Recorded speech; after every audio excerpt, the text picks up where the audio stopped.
Good evening, everyone. This is your evening news recap, your nightly news podcast on all the news that I come across throughout the day, giving you my take as somebody who aspires to be a politician in the near future.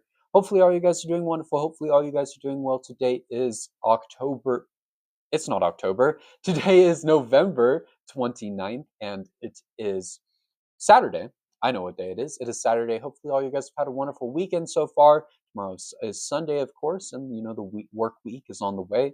But hopefully, all you guys are able to get all that relaxation that you need. Outside of that, though, hopefully all of you are wonderful. If you're new here, please consider subscribing. All the support would be greatly appreciated as we are trying to hit 500 subscribers on YouTube by the end of the year. And if you're on Substack, please also consider subscribing as well. All funds go to me. It's $8 a month, and it helps me pay for the things that I need to pay for in life, like groceries, clothing, all those kinds of things. But if not, you can always subscribe for free. I truly do appreciate all forms of support on this content. That being said, hopefully all you guys are wonderful, and let's get into the news from today. Moving on into this Trump administration segment as we do, the first topic we have today is Trump is trying to influence elections in Honduras. Trump appears to be trying to influence the Honduras election in another True Social post. In this post, he wrote, "If Tito Esfuro wins for president of Honduras because the United States has so much confidence in him, his policies, and what he will do for the great people of Honduras, we will be very supportive. If he doesn't win, the United States will not be throwing good money after bad, because a wrong leader can only bring catastrophic results to a country, no matter what country it is. Tito will be a great president, and if the United States will work closely with him in order to ensure success with all of its potential of Honduras. Additionally, it will be granting a full and complete pardon to former President Juan Orlando Hernandez, who has been, according to many people that I greatly respect, treated very harshly and unfairly. This cannot be allowed to happen, especially now, after Tito Esfero wins the election, when Honduras will be on its way to a great political and financial success. Vote for Tito Esfera for president, and congratulations to Juan Orlando Hernandez on your great upcoming pardon. Thank you for your attention to this matter. Make Honduras great again." This is wild. Trump out here is wagering your tax dollars, if you will, or saying that he's going to use your tax dollars to fund another country, but only if this country, votes for a specific person. Essentially, he is attempting to bribe and influence this election within Honduras. Granted, yes, the United States has most definitely meddled in elections before throughout its history and throughout the history of the world. But the president is attempting to do that on his own social media here, which is not okay in the slightest. Neither is it okay that we have tried to influence elections previously. It's not okay. We should not be trying to influence another country's elections. But the president should not be doing this on his own social media. Like, that is a massive problem, and it's a big deal. It's one of the many reasons why we are not looked so favorably upon by other countries around the world. This is not something the president should be doing in the slightest. This is a lot more than an endorsement. He is offering to use your taxpayer dollars, but only if a candidate gets voted in that is trying to influence an election. In other news, Trump says the Venezuelan airspace is closed. Trump has taken to True Social announcing to close the Venezuelan airspace. In his post, he wrote, "To all airlines, pilots, drug dealers, and human traffickers, please consider the airspace above and surrounding Venezuela to be closed in its entirety. Thank you for your attention to this matter, President Donald J. Trump." I'm pretty sure you can't just close the airspace of another country, but sure, strikes on Venezuela are imminent. It is going to happen within the coming days, and it's going to be a very large conflict for the United States, which I personally think that we are going to lose. This is going to be my generation's Vietnam, like it or not. That's just really likely going to be the case.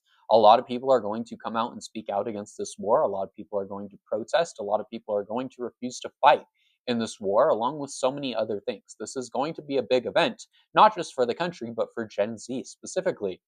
Um, this war is going to be a massive deal, and I do not think that the support for it is going to be there in the slightest, just as I don't think we're going to win the war. I really don't. We don't have the greatest track record in jungles, and especially when we go into wars that we shouldn't be in the first place, we also don't have the greatest track record. In other news, the White House has added a media bias tracker to their website. The Trump administration has added a media bias tracker to the White House website to go after journalists opposing the Trump administration. The page calls outlets offenders for publishing things against the current administration that go against things that Trump might say. All the kinds of things that we have seen throughout the Trump administration.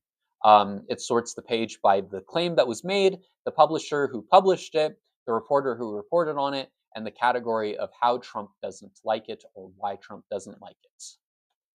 Your taxpayer dollars are being used for this, by the way. A government website is using your taxpayer dollars to post articles that Trump doesn't like. Plain and simple.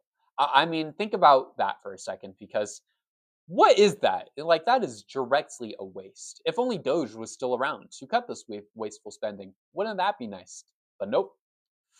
Cut that one right out. Cut that one right out. Not only is this a waste of money, but it is a waste of time and government resources. All because Trump wants to be petty. Just because Trump is upset about what an article says, we are paying people to post these onto the White House page. You can look it up, White House media bias. It is the first thing that shows up on Google. Go check it out for yourself. Anyways, talking about ICE, a college student has been illegally deported after being on their way to Thanksgiving. A 19-year-old college student who planned to surprise her family for Thanksgiving ended up being detained at a Boston airport and was deported to Honduras despite a court order blocking her removal. Amy Lucia Lopez Beloza, who entered the United States when she was 8 from Honduras, was attempting to board a flight to Texas when authorities made her step aside. She was detained and informed that she had a removal order. A federal judge quickly worked to block that order, but she would end up being deported anyways, as she was transferred to Texas later that night and deported to Honduras the next day. Once again, there is no regard here for the law. ICE agents should have complied with that order. They should not have deported her. She should not be in another country right now. But unfortunately, that is not the case because ICE agents don't have any regard for the law, just as the Trump administration doesn't. Something we have seen time and time again throughout this year, really. A college student was trying to go home to her family for the holidays, give them a nice surprise, and was deported. That itself is horrific. A college student should be able to go see their family if they want to. There should be nothing stopping them from doing that. ICE is a terrorist organization through and through. They are going out here, putting through communities, households, and so many more throughout the United States. And that's what a terrorist organization is. People who incite fear throughout the country to control or make people blindly follow things. That's what this is. And that's what ICE is actively trying to do. And the fact that they are continuously operating is absolutely disgusting. They need to be shut down as soon as possible. In other news, ICE told an Indigenous actor that her tribal ID looked fake. Elaine Miles, a Native American actor, was detained by ICE in Seattle, Washington, because agents thought her tribal ID looked fake. Miles claims that she was stopped at a bus stop by 4 masked men. When asked for an ID, she offered her tribal ID from the Confederated Tribes of the Umatilla, that's pronounced probably so horribly, and I am sorry, Indian reservation in Oregon. She was told by ICE that anyone could make that and it wasn't real. This is insane. Native Americans are United States citizens, and tribal IDs are official documents. That's just the truth of it. This isn't just the only case either. Due to racial profiling, Native Americans have been detained by ICE on multiple occasions, and we likely have more stories out there that haven't even been reported on. Something that should not be the case at all. ICE shouldn't be deporting anyone, but they especially should not be deporting and racially profiling those who our country who has spent years and years and years horrifically attacking, killing, and destroying the land when they were here first. There is no reason why ICE should be going after Native Americans or saying that their IDs are fake. That's not true. And it's not something that's okay. It should not be allowed in the slightest. Anyways, moving on into our final topic for tonight, a major recall has happened for A320 airplanes. Airlines around the world are dealing with cancellation and delay as for flights after Airbus announced a recall of 6,000 jets from the A320 family. The jets will need a time-consuming hardware change due to a glitch causing their hardware for flying to not go well. I'm not a plane expert. I don't really know what it meant when they told me these things. But something necessary needs to be done to fix this, or this is necessary to be fixed before the planes can fly again, which is why they have been recalled to be fixed.